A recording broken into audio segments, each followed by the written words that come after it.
আমাদের বাংলাদেশে মানে জনসংখ্যার দিক দিয়ে বাম্পার আছে। মানে এটা হচ্ছে বোনাস জনসংখ্যা। যুবকের সংখ্যা অনেক, বয়স্ক লোকের সংখ্যা কম। এটাকে বলে বোনাস পপুলেশন।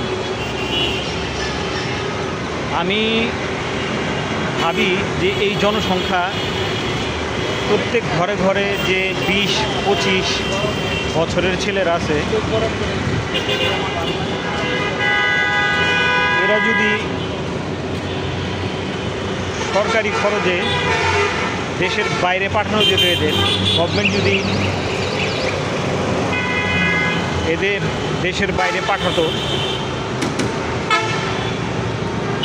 যে গভর্নমেন্টের পয়সা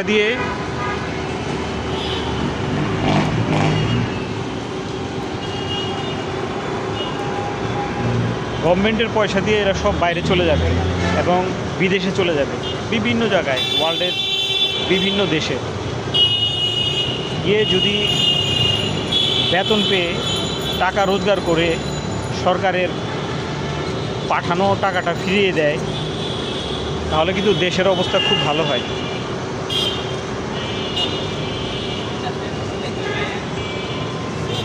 গভর্নমেন্ট এই জিনিসটা যদি ভাবতো, এরকম সেতু, কালভার্ট, এই বিভিন্ন রেল, মেট্রো রেল, এইসবে খরচ হচ্ছে, এই বিপুল জনসংখ্যাদের যদি বাইরে পাঠিয়ে দেওয়া যেত, তাহলে দেশের কত বড় উপকার হতো। গভর্নমেন্টের পয়সা দিয়ে বাইরে চলে গেল, তারপরে এসে টাকা